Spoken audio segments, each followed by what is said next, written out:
Les amis, les États-Unis et l'Ukraine viennent de signer un accord sur les ressources minérales. L'accord qui titubait pendant très longtemps, qui avait des difficultés. La raison pour laquelle Zelensky a été renvoyé par des subords quand il était à la Maison-Blanche. Ils ont finalement signé l'accord. Qu'est-ce que cela représente pour la Russie? Puisque les États-Unis vont gagner leur part en Ukraine, vont-ils s'interposer jusqu'à aller faire la guerre contre Moscou? On va le découvrir tout de suite.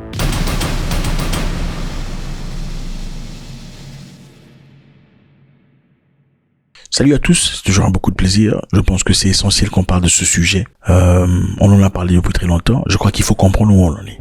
Les États-Unis d'Amérique et l'Ukraine viennent de signer un accord sur les minerais. Justement, on va essayer d'identifier ici qu'est-ce que cet accord représente et voir point sur point qu'est-ce qui a été signé principalement. On y va. Le 1er avril 2025, les États-Unis d'Amérique et l'Ukraine ont signé un important accord sur les ressources minérales à Washington. Cet accord accorde aux États-Unis un accès préférentiel aux réserves minérales critiques de l'Ukraine, notamment en terres rares, en pétrole et en gaz naturel. Il établit également un fonds d'investissement pour la reconstruction conjointe destiné à soutenir le redressement de l'Ukraine après la guerre et à retirer les investissements internationaux. C'est-à-dire que les États-Unis d'Amérique vont reconstruire l'Ukraine, comme je vous l'avais dit dans le passé.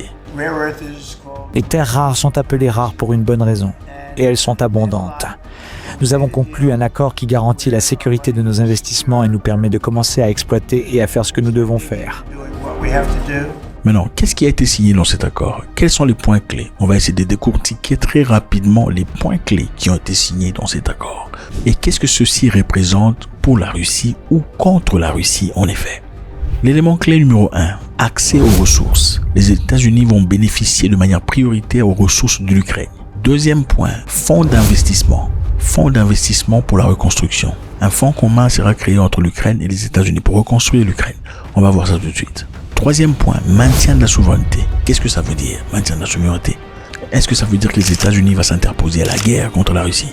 Quatrième point, soutien militaire. Est-ce que ça veut dire que les États-Unis vont finalement soutenir avec Trump l'Ukraine dans sa guerre contre la Russie? Sommes-nous en train de voir un Donald Trump qui, à cause de l'argent, a complètement renversé la vapeur?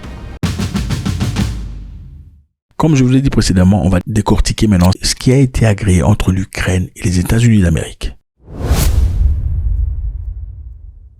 Accès aux ressources. Les amis, les États-Unis bénéficient des opportunités anticipées, c'est-à-dire priorité, voire exclusive d'investir dans les minéraux critiques ukrainiens ou de les extraire. Quels sont ces minéraux? Le lithium, la titane, le graphite, et etc.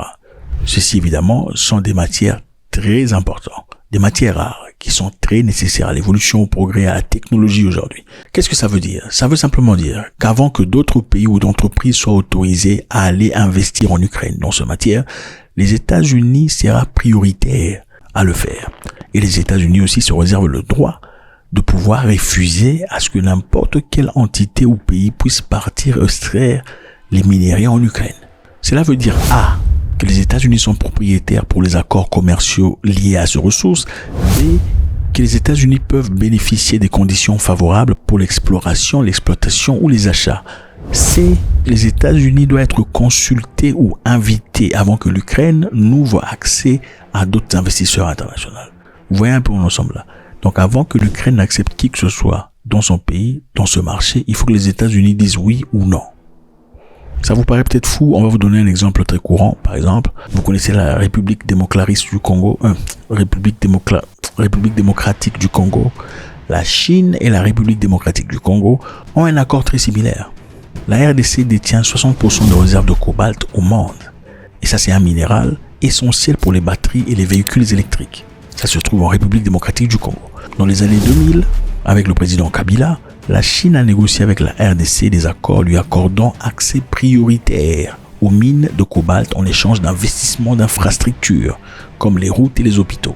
C'est-à-dire les Chinois étaient censés construire des routes et des hôpitaux pour que, ils aient accès prioritaire au cobalt congolais. C'est-à-dire aucun pays ou autre personne ne viendrait investir au Congo ou acheter ces minéraux sans l'intervention de la Chine, ou en tout cas leur accord.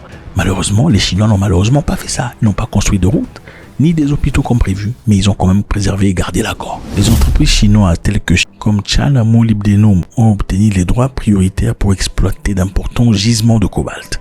Les entreprises occidentales ont dû se disputer des ressources récentes ou conclure des accords avec des entreprises chinoises. Donc, d'autres entreprises qui venaient en RDC ne pouvaient pas avoir accès, soit ils bénéficient de petits riens qui restent, ou bien ils coopèrent avec les entreprises chinoises. En d'autres termes, la Chine devenait propriétaire du cobalt congolais. Alors, pour expliquer cela, tout comme dans le cas de la RDC et la Chine, l'accord entre les États-Unis et l'Ukraine vise à garantir que les entreprises américaines ne passent pas à côté des futures chaînes d'approvisionnement minéraux, notamment face à la demande croissante des batteries et des semi-conducteurs de la technologie de défense. Le point numéro 2 qui a été discuté, c'est le fonds d'investissement et de reconstruction de l'Ukraine. Qu'est-ce qu'ils veulent dire par là? Ils vont créer un fonds à part égale et géré conjointement par les États-Unis et l'Ukraine. Il y aura contrôle conjoint. Le contrôle conjoint veut simplement dire que l'Ukraine et les États-Unis partagent le pouvoir des décisions sur l'utilisation des fonds.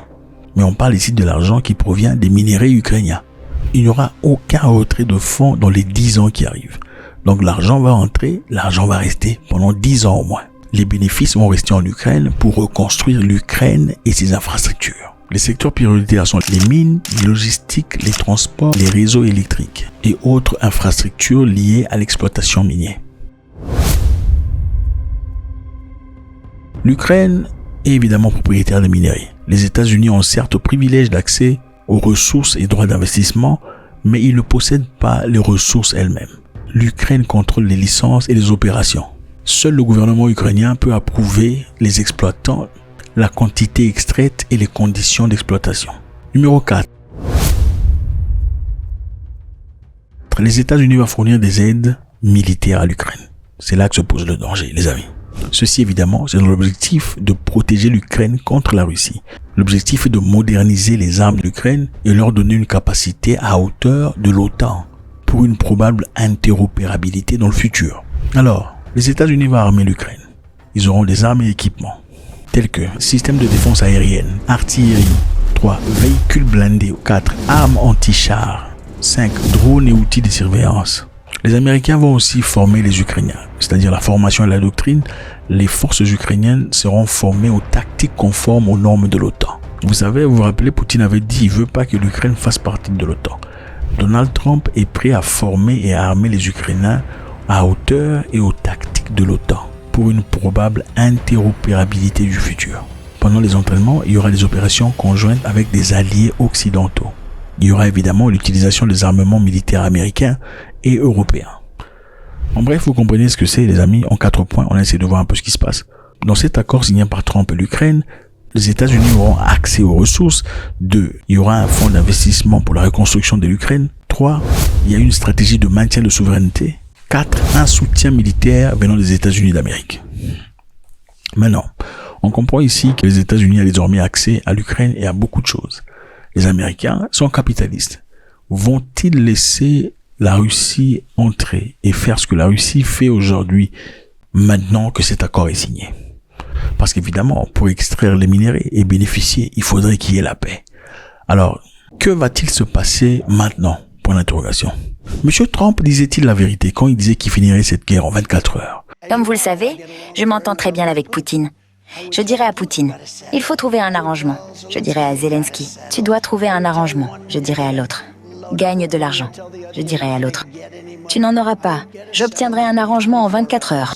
Ou bien c'était peut-être une stratégie à lui, de donner l'impression qu'il voulait vraiment finir cette guerre, pour en réalité extraire des intérêts au maximum possible pour lui et ses amis. Ou peut-être Trump voulait vraiment finir la guerre. Et puisqu'au départ, il pensait pouvoir bouger Poutine comme il le désirait et que M. Poutine lui a montré que ça n'entrait d'office pas aussi facile qu'il le prétendait, il décide maintenant, pour punir la Russie, s'associer à Zelensky comme le faisait son prédécesseur. Donc en réalité, Trump s'est retourné de ses propres paroles. Faites-moi savoir ce que vous en pensez, c'est toujours avec beaucoup de plaisir.